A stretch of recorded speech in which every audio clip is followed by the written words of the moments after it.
An autopsy confirmed she was slashed repeatedly with a meat cleaver and some other small cutting device, perhaps a razor blade or box opener. Authorities say she was then beaten over the head with a large chunk of asphalt from this pile.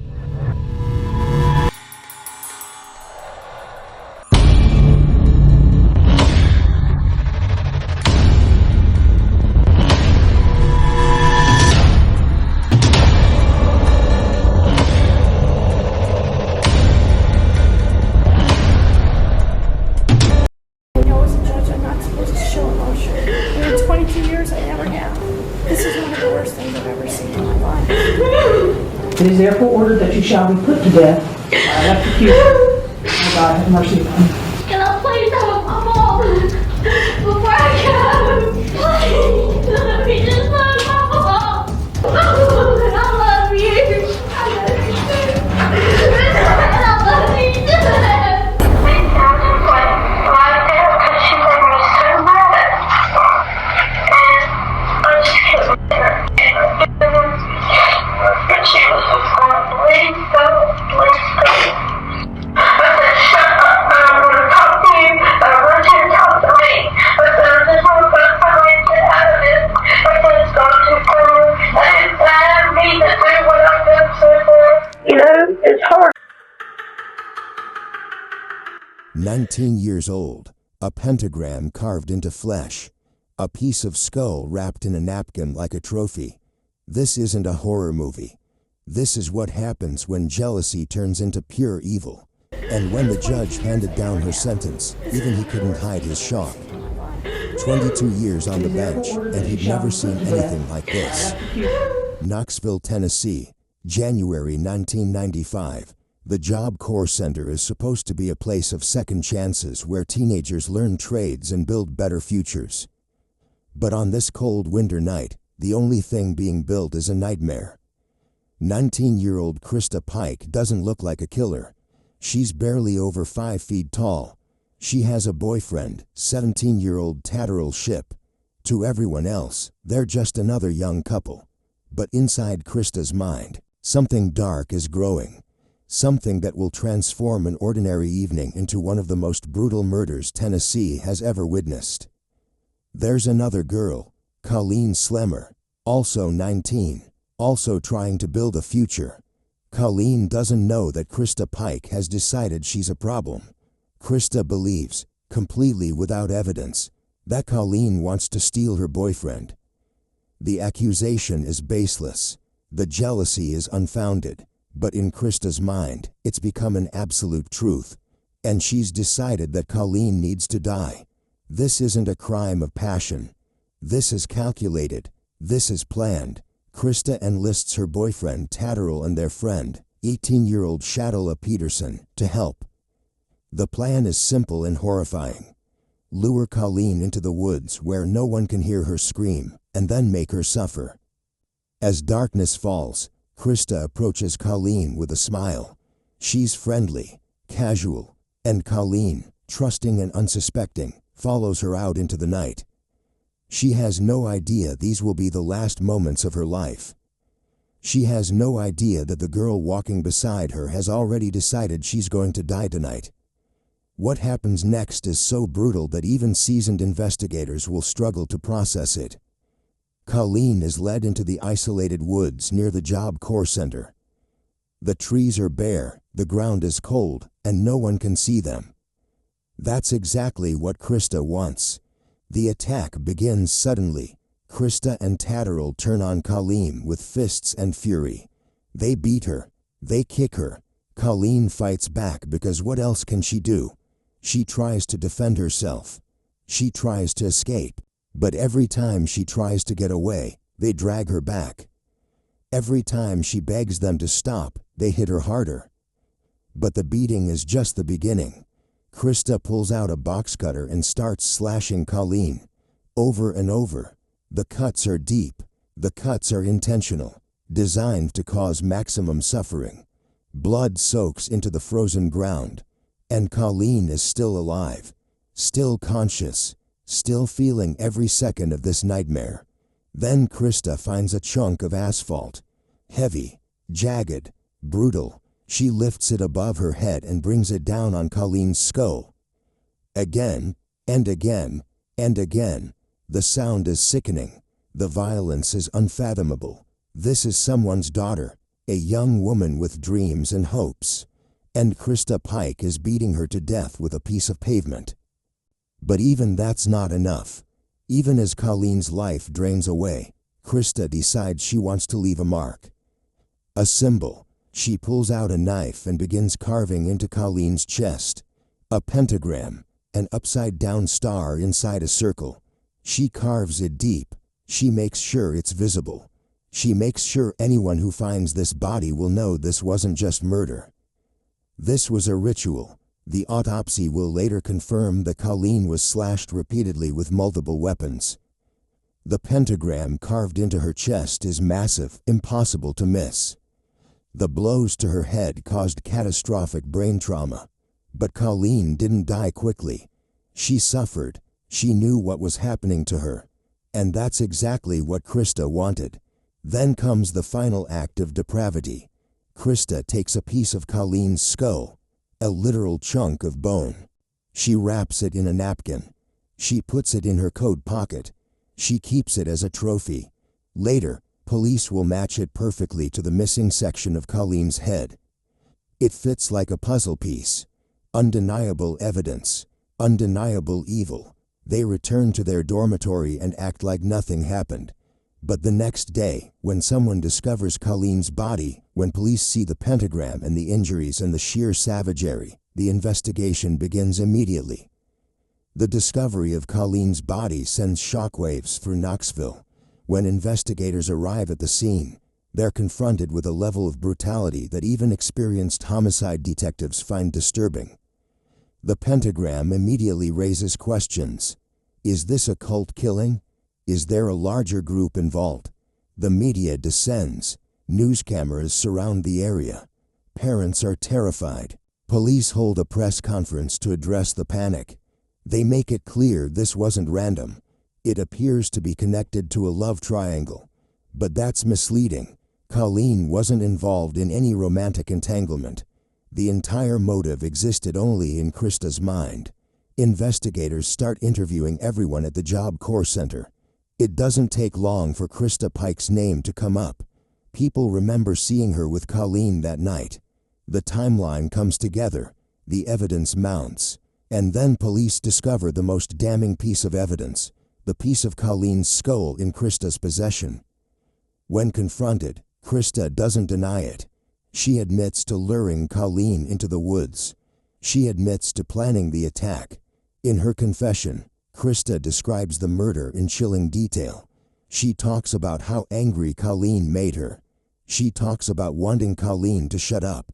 She talks about how it's harder to hurt somebody when they're talking to you and you have to see them as a person. At one point during the attack, Christa asked Colleen, "Do you know who's going to see you?"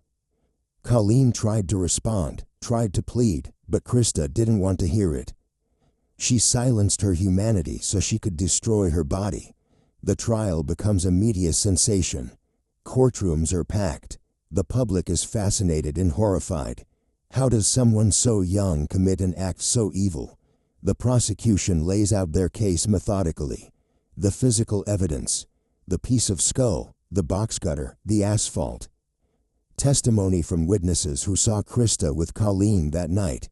And Christa's own confession, her own words describing what she did and why. The case is overwhelming. But before we get to the verdict, we need to understand who Christa Pike really was. Because the defense will argue that her childhood created a monster. And in some ways, they're not wrong. Christa Gale Pike was born in West Virginia in 1976. Her early years were marked by chaos and abuse. Her mother struggled with substance abuse. Christa's home life was unstable, filled with violence and neglect. By the time she was a teenager, she'd witnessed things no child should see and experienced trauma that would shape her in devastating ways. But here's what's complicated about that narrative. Trauma doesn't create killers automatically. It creates conditions where empathy can fail to develop, where impulse control becomes compromised, where the ability to see others as fully human gets damaged. But it doesn't make murder inevitable. Thousands of children survive horrible childhoods and never hurt anyone. So what made Christa different? Psychologists who examined her found signs of borderline personality disorder, abandonment issues, and a desperate need for attention and control. She feared being left alone. She feared being replaced. And when she became convinced that Colleen was a threat to her relationship with Tadaryl, those fears transformed into homicidal rage. The defense brings this all to the jury.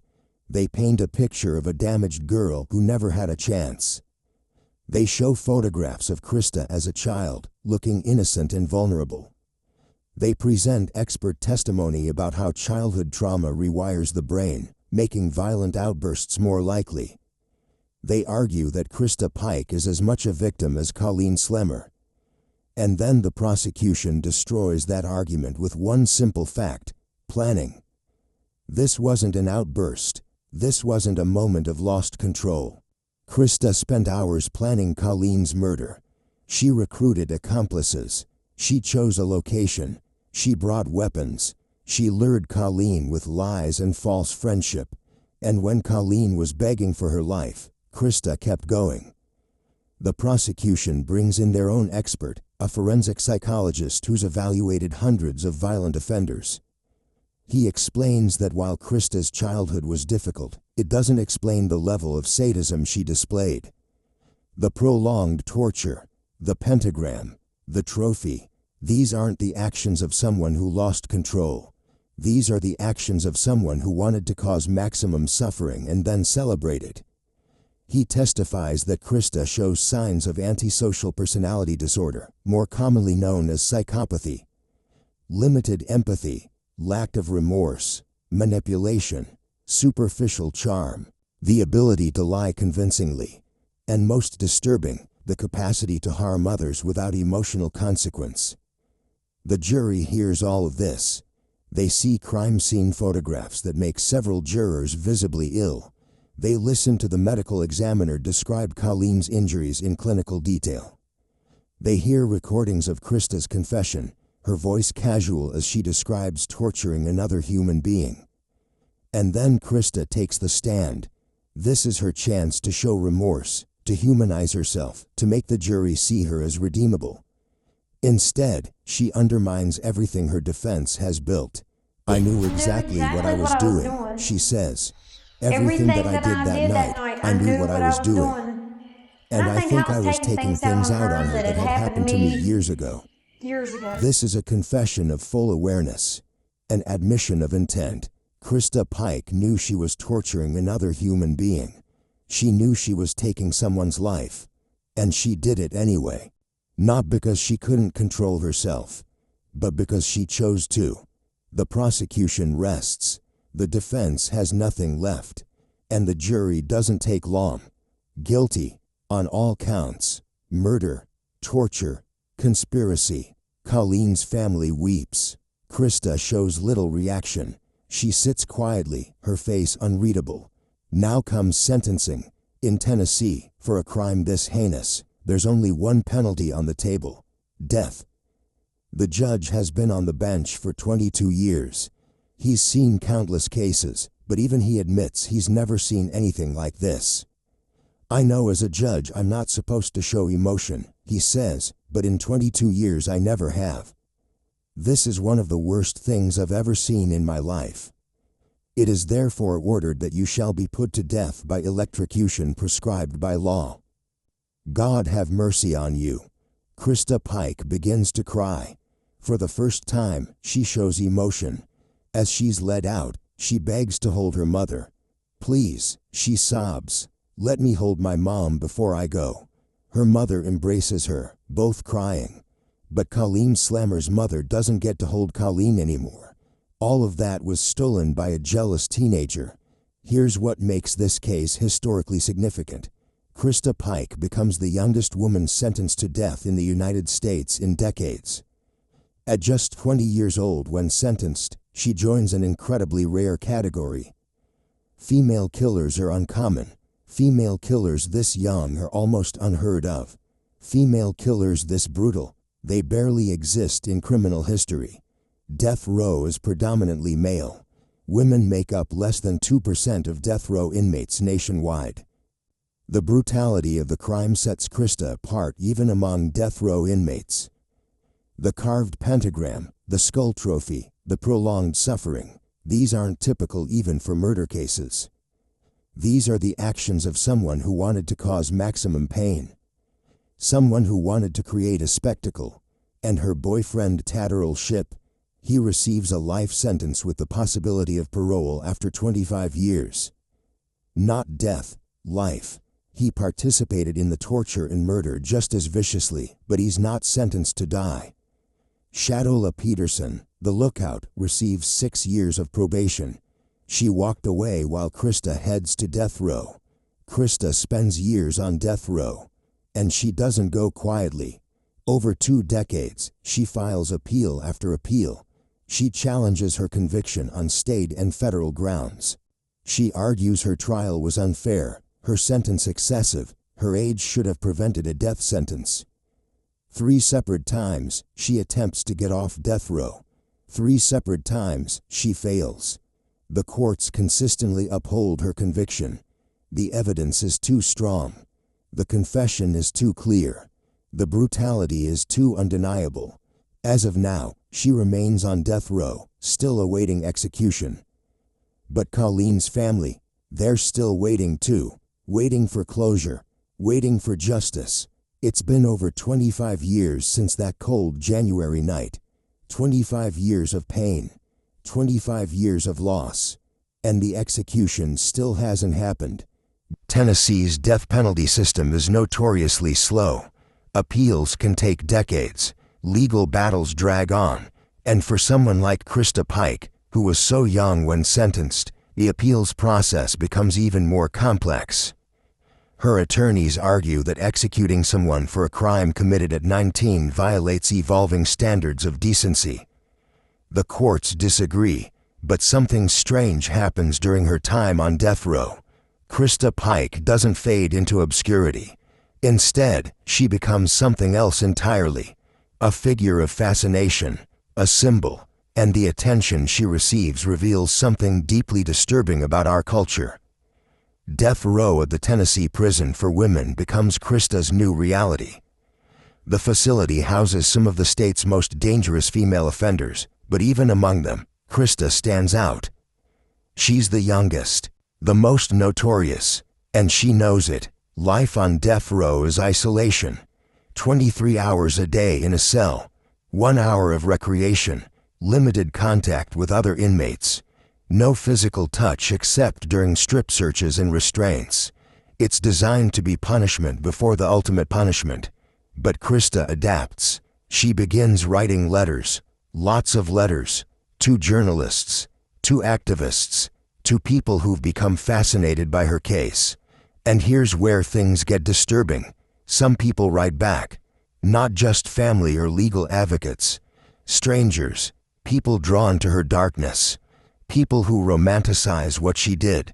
This phenomenon isn't unique to Christa.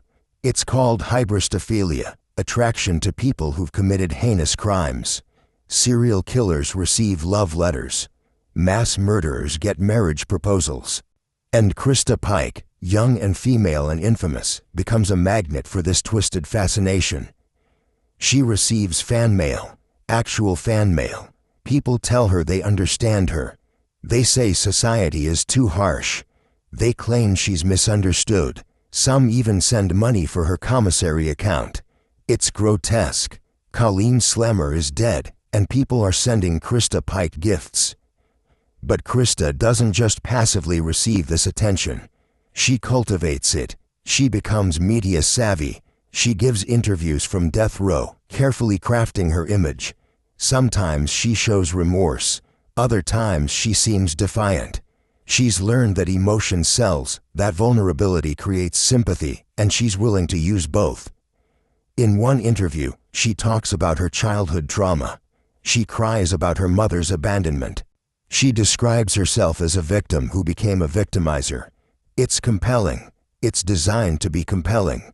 But investigators who worked her case see through it immediately.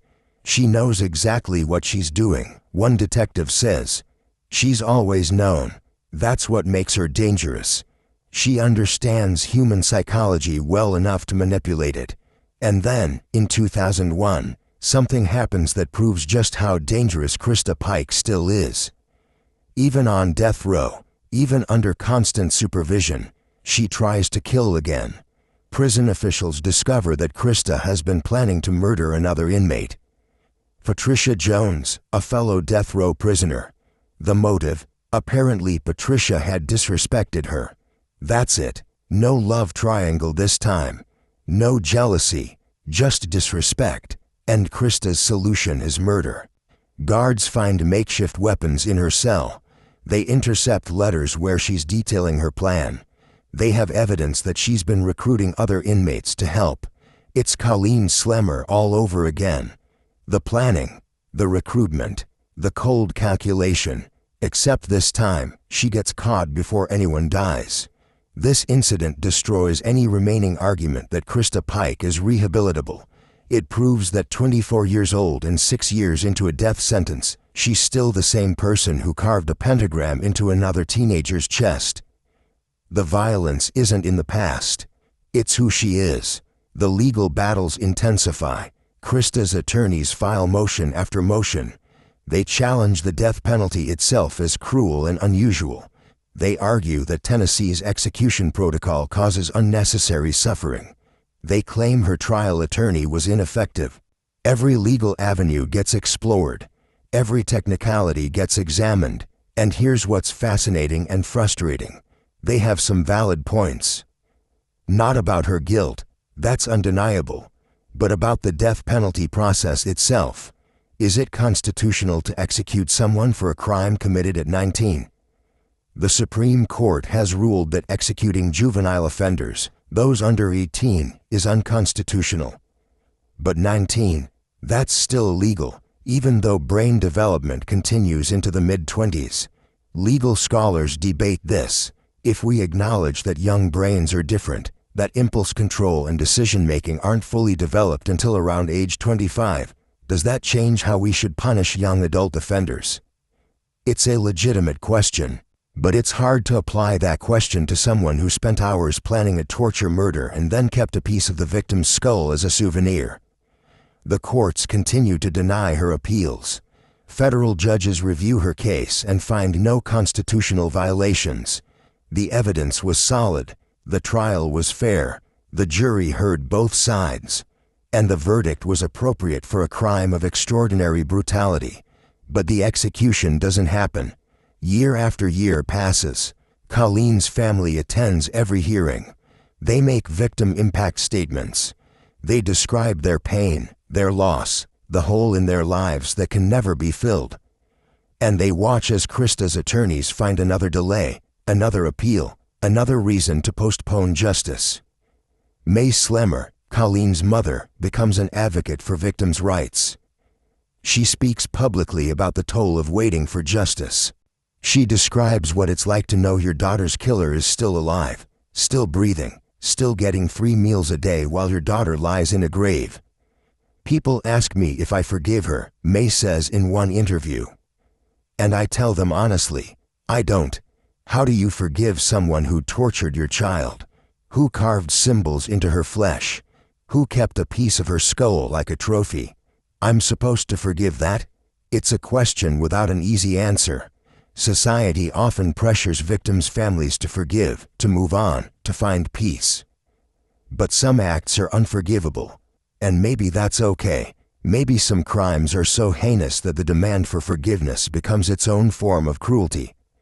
The case raises uncomfortable questions about how we process extreme violence. True crime has become entertainment. Podcasts dissect murders. Documentaries turn killers into celebrities. And somewhere in that process, we risk losing sight of the victims. Colleen Slemmer wasn't a plot point. She was a real person. 19 years old with her whole life ahead of her. She had dreams. She had people who loved her. She was trying to better herself through Job Corps. And she died in terror and agony because another teenager decided she deserved to die. But in the media coverage, in the documentaries, in the discussions, Colleen often becomes secondary to Christa. The story becomes about the killer, the fascinating, young, female killer, the one who defied expectations, the one who did something so shocking it demands attention. This pattern repeats across true crime coverage. We remember Ted Bundy's name but struggle to remember his victims. We know everything about Jeffrey Dahmer but can't name all 17 men he killed. The killers become famous while the victims become statistics. Colleen's family fights against this erasure. They share photos of her smiling. They talk about her personality, her kindness, her hopes for the future. They work to ensure that when people hear about this case, they remember that a real person died. Not just a body in a crime scene photo. Not just a victim, a daughter, a friend, a young woman who deserved to live. The case also exposes the complicated reality of female violence. Society has deeply ingrained assumptions about women and violence. Women are supposed to be nurturers, caregivers, peaceful. When a woman commits extreme violence, it breaks the narrative. It challenges our understanding. Criminologists have studied this phenomenon. Female killers are often portrayed in one of two ways. Either as victims themselves who were driven to violence by abuse and circumstance, or as monsters who are somehow even worse than male killers because they violated their natural feminine role. Christa Pike gets both treatments. The defense painted her as a victim of her childhood, a damaged girl who never had a chance. The prosecution painted her as a sadistic monster whose violence exceeded even that of typical male offenders. Both narratives strip away her agency in different ways. The truth is probably somewhere in between. Christa Pike is a person who experienced trauma and made choices. The trauma didn't make her kill Colleen Slemmer. The trauma may have damaged her capacity for empathy, her ability to control impulses, her understanding of consequences. But between trauma and murder, there were countless moments where she chose violence. She chose to plan. She chose to recruit accomplices. She chose to lure Colleen into the woods. She chose to torture her. She chose to take a trophy. These were choices, and we can acknowledge her difficult past while still holding her accountable for those choices. Both things can be true simultaneously. As the years pass, Christa Pike ages in prison. The teenager who killed Colleen becomes a woman in her 30s, then her 40s. Death row transforms people. The isolation, the monotony, the constant awareness that the state plans to end your life, it changes you. Some inmates find religion. Some become advocates for death penalty abolition. Some descend into mental illness. Christa continues to fight her sentence. In 2012, her attorneys file another appeal claiming that the jury selection in her original trial was flawed. They argue that prosecutors used their peremptory challenges to systematically exclude potential jurors who might have been sympathetic to her. The courts review the claim and deny it. In 2014, another appeal, this time arguing that advances in neuroscience about brain development in young adults should be applied retroactively to her case. Scientific studies have shown that the prefrontal cortex, responsible for impulse control and decision-making, doesn't fully mature until around age 25. Should this change how we punish crimes committed by 19-year-olds? The court considers the argument and ultimately rejects it, but the question lingers. By 2016, Christa Pike has been on death row for 20 years. 2 full decades of appeals and delays. Colleen's family has attended countless hearings, given countless statements, relived the horror countless times. And still, no execution date has been set. Tennessee's death penalty system faces criticism from multiple directions.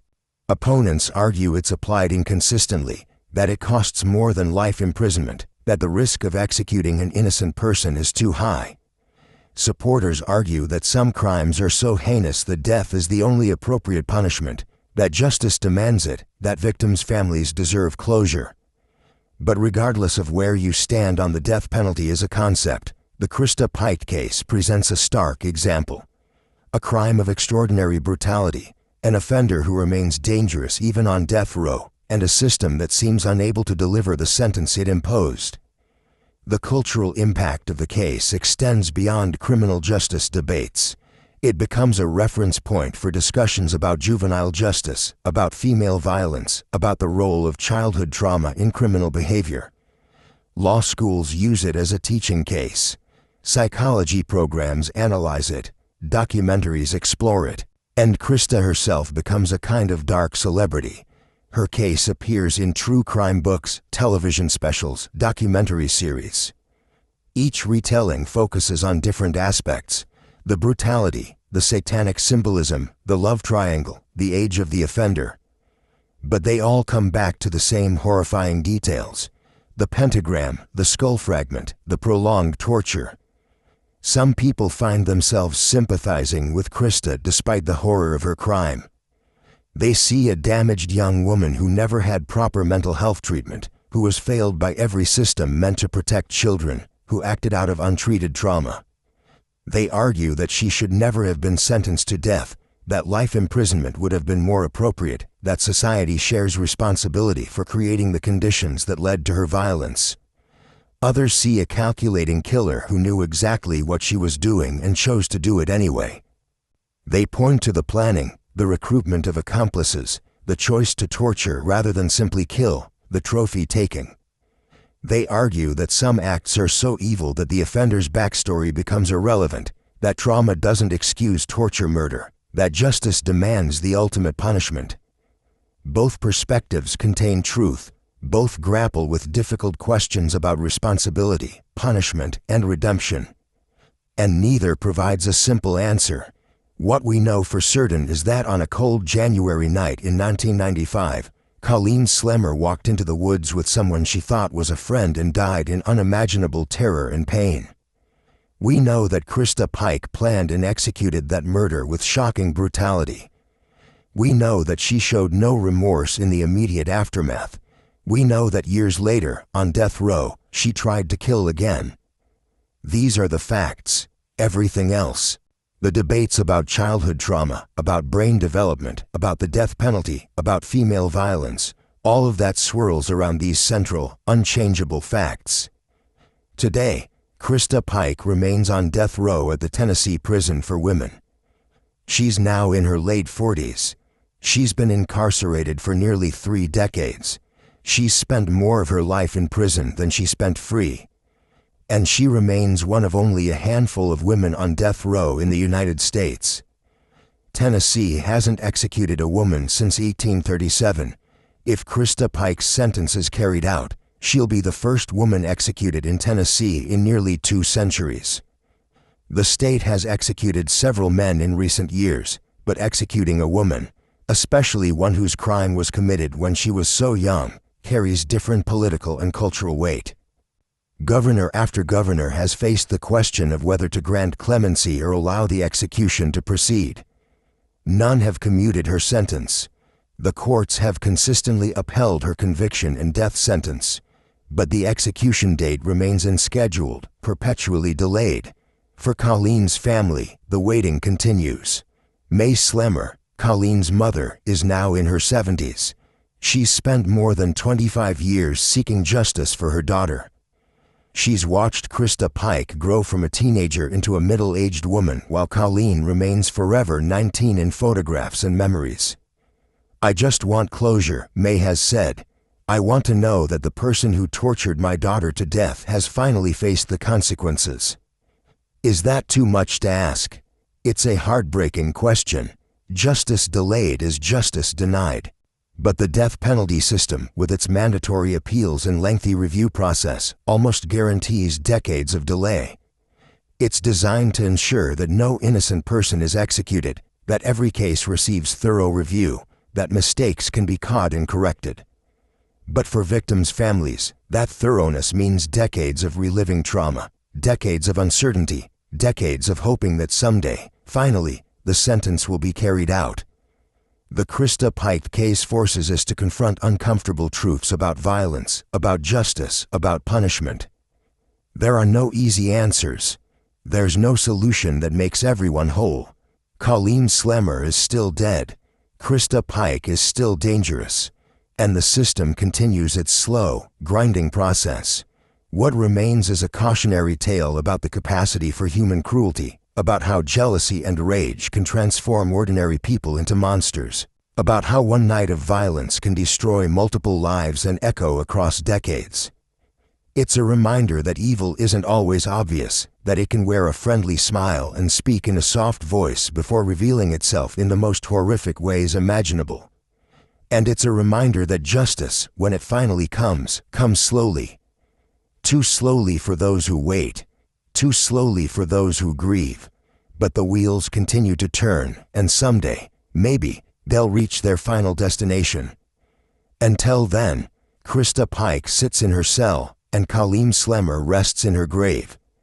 And we're left to wrestle with what it all means and whether any punishment can ever truly balance the scales when a life has been taken in such brutal fashion. If this story impacted you, take a moment to remember Colleen Slemmer. Say her name. Remember that she was more than a victim in a true crime story. She was a real person who deserved to live, who deserved to chase her dreams, who deserved to grow old. That's what was stolen on that cold January night. Not just a life, but all the lives she would have touched, all the moments she would have experienced, all the love she would have shared. That's the real cost of murder. And that's what we must never forget.